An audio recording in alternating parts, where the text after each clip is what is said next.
نحمده ونصلي على رسوله الكريم اما بعد فاعوذ بالله السميع العليم من الشيطان الرجيم من همزه ونفخه ونفثه بسم الله الرحمن الرحيم.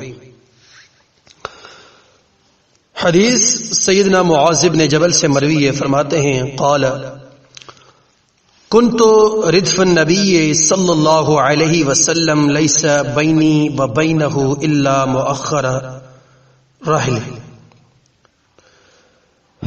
کہتے ہیں کہ نبی کریم صلی اللہ علیہ وسلم کے ساتھ سواری پر آپ کے پیچھے میں سوار تھا اور میرے آپ کے درمیان کجاوے کے پچھلے حصے کے سوا اور کوئی چیز حائل نہ تھی.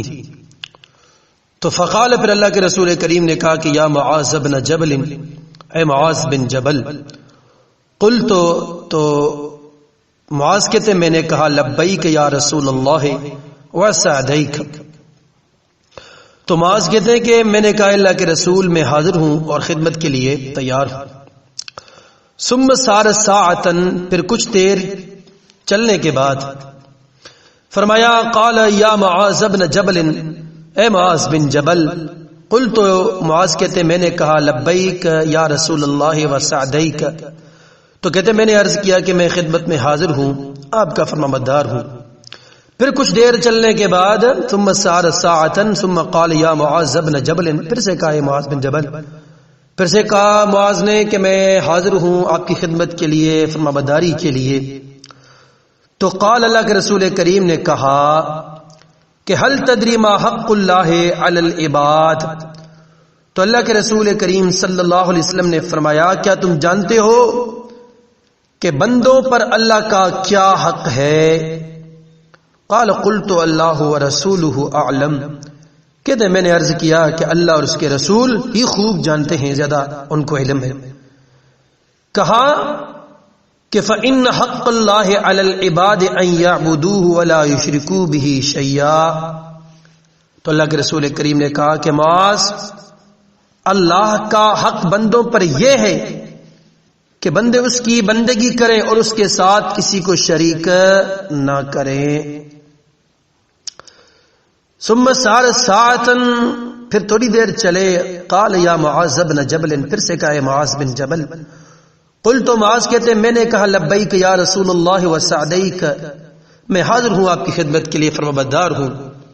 قال، اللہ کے رسول کریم نے کہا کہ هل تدری ما حق العباد علی اللہ اذا فعلوا ذلك. تو اللہ کے رسول کریم صلی اللہ علیہ وسلم نے کہا کہ اے معاذ، کیا تم جانتے ہو جب بندے اللہ کا یہ حق ادا کر لیں تو پھر اللہ کا ان پر کیا حق ہے؟ تو اللہ کا پھر ان پر کیا حق ہے؟ قال قلت اللہ ورسولہ اعلم. تو معاذ کہتے میں نے کہا اللہ اور اس کے رسول خوب جانتے ہیں. قال، اللہ کے رسول کریم نے کہا کہ اللہ يعذبہم، کہ پھر اللہ کا حق یہ ہے کہ اللہ انہیں عذاب نہ دے، پھر اللہ انہیں عذاب نہ دے. اب یہ حدیث بڑی مشہور حدیث ہے، آپ نے علماء، خطبہ اور واعظین سے ہمیشہ یہ حدیث سنی ہوگی. اس حدیث میں سب سے پہلی بات کہ لفظ لبیک، یہ لب کا تثنیہ ہے اور کاف کی طرف مضاف ہے، پہلی بات. اور اس میں دوسرا جو لفظ ہے نا سعدیک، یہ سعد کا تثنیہ ہے اور اس کا مقصد بھی تکرار اور کثرت کے معنی میں ہے. ٹھیک ہے نا؟ تو یہ دو باتیں. اب اس حدیث میں دوسری بات اہم یہ معلوم ہوا کہ ڈبل سواری کرنا جائز ہے. کبھی کبھی ہمارے پاکستان میں کہہ لیتے ہیں نا کہ ڈبل سواری پر پابندی ہے. وقتی حالات کے بنا پر کہنا صحیح ہے، لیکن یہ سواری پر سوار ہونا دو بندوں کا جائز ہے. دوسری بات، تیسری بات، رسول اللہ علیہ وسلم کو زیادہ علم ہے، اسے غیب ثابت نہیں ہوتا کیونکہ یہ معاملہ بھی وحی کے ساتھ خاص ہے. معاذ نے کہا نا کہ اللہ اور اس کے رسول زیادہ جانتے ہیں. اللہ تو خوب جانتے ہیں، انہ علیم بذات الصدور، وہ تو سینوں کے رازوں کو جانتے ہیں، وہ غیب کے تمام تر معاملات کو جانتے ہیں. لیکن رسول جانتے ہیں، یہ صحابہ کا کہنا یا معاذ کا کہنا یہ اس بات کی دلیل نہیں کہ اللہ کے رسول کریم غیب کا علم جانتے ہیں، یہ اس بات کی دلیل نہیں ہے، بلکہ صحابہ کا یہ کہنا کہ اللہ اور رسول زیادہ جانتے ہیں، رسول صلی اللہ علیہ وسلم کا زیادہ جاننا یہ بھی اللہ کی وحی کے ساتھ خاص ہے، یہ وحی سے مستثنا نہیں ہے، یہ وحی کے ساتھ خاص ہے، کیونکہ لا یعلم الغیب الا اللہ، کوئی غیب نہیں جانتا سوائے ایک اللہ کے۔ تو کوئی یہ نہ کہے کہ دیکھیں اللہ کے بارے میں کہا کہ اللہ خوب جانتے ہیں اور رسول خوب جانتے ہیں صلی اللہ علیہ وسلم، نہیں، یہ بھی وحی کے ساتھ خاص ہے۔ نمبر 4 بات، جب بندے اللہ پاک کے اس حق کو ادا کر لیں تو اللہ پاک اس بندوں کو کبھی بھی عذاب نہیں دے گا۔ ابھی حق کیا ہے؟ حق تو واضح ہے کہ صرف اللہ کی بندگی کرنا، اللہ کی عبادت کرنا، اس کے ساتھ کسی کو شریک نہ کرنا، اس مالک حق خالق کائنات کو اکیلا تصور کرنا، تمام تر جانی مالی عبادات اکیلے اللہ وحدہ لا شریک کے لیے کرنا، جب یہ بندے اس ایمان پر، اس یقین پر، اس بھروسے پر، اس عقیدے پر ان کی زندگی گزرے، یہ حق صرف اللہ کا ہے، اللہ ہی کو دے، تو نبی مکرم صلی اللہ علیہ وسلم نے فرمایا کہ پھر اللہ کا حق یہ ہے کہ اللہ ایسے بندوں کو عذاب نہیں دے گا۔ جب بندے اللہ کا حق ادا کر لیں تو اللہ ان کا حق پھر ادا کرے گا۔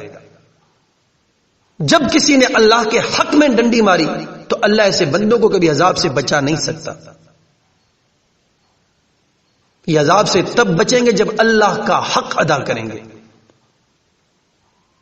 اور نمبر 5 بات کہ نبی صلی اللہ علیہ وسلم نے وقفے سے ٹھہر کر 3 بار یہ پوچھنے کی جو بات کی، یعنی کہ آہستہ آہستہ تھوڑی بات پوچھی، تھوڑی دیر رکے، پھر پوچھی۔ یہ کیوں؟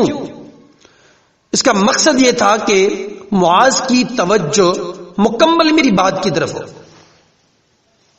ایک بندے کو جیسے میں کہ انہوں نے میری بات سنے تو وہ توجہ نہیں دے گا لیکن اتنی نہیں دے گا جتنی دینی چاہیے۔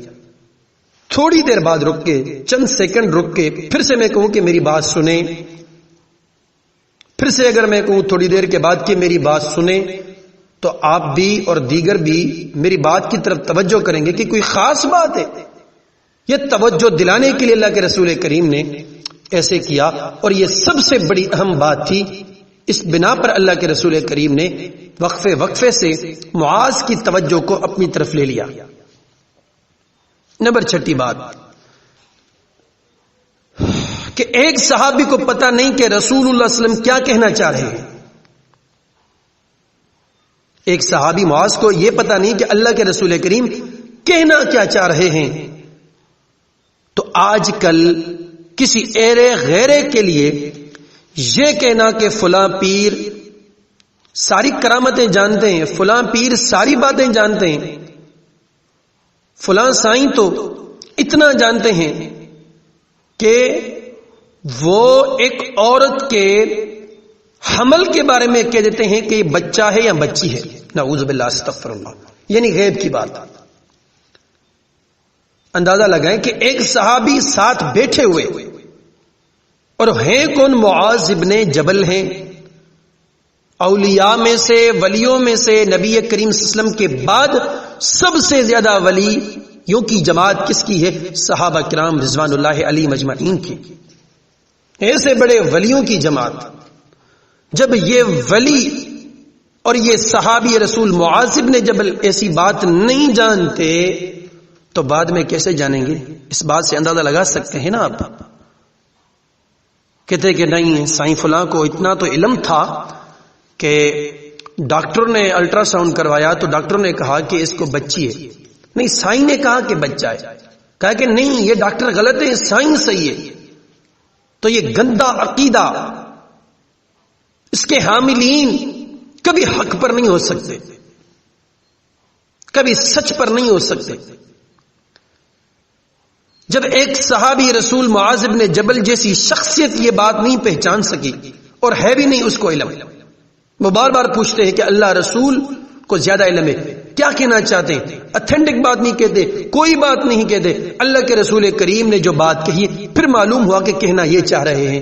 جب ایسی شخصیت کو اس بات کا علم نہیں تو اس کے بعد پھر کس کو علم ہو سکتا ہے؟ اس بات سے اندازہ لگائیں۔ تو یہ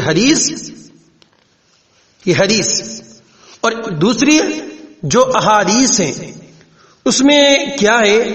اس میں یہ ہے کہ اللہ کے رسول کریم صلی اللہ علیہ وسلم نے جب یہ بات کہی تو معاذ نے کہا قلت یا رسول اللہ افلا ابشر الناس، کہ کیا میں یہ لوگوں کو خوشخبری سناؤں؟ تو اللہ کے رسول کریم نے کہا قال لا تبشرهم فيتكلوا، آپ نے فرمایا کہ ان کو خوشخبری نہ دو، وہ اسی پر بھروسہ کر لیں گے۔ اس سے مراد کیا ہے؟ اس سے مراد یہ ہے کہ لوگ صرف یہی سمجھیں گے کہ اسلام دین صرف یہی ہے، حقیقت میں ایسا نہیں ہے، یہ عقیدہ ہے۔ اس کو اپنانے کے بعد، کیونکہ یہ اس وقت دین کی ابتدائی تھی، شروعات تھی، تو اللہ کے رسول کریم نے بعد میں دیگر باتیں بتائیں کہ جہنم، جنت، نماز، صدقہ، روزہ، زکوٰۃ، خیرات، اچھائیاں، برائیاں، ساری چیزیں اللہ کے رسول کریم نے واضح کر دی۔ پھر صحابہ کرام رضوان اللہ علیہ مجمعین نے یہ بات کھلم کھلا کر دی۔ تو بات سمجھیں، یہ عقیدے کا مسئلہ ہے، یہ ایمان کا مسئلہ ہے کہ یہ حق عبادت جانی ہو مالی ہو اکیلے اللہ کا ہے، کسی کو ان کے ساتھ شریک کرنے والا حق پر نہیں ہو سکتا۔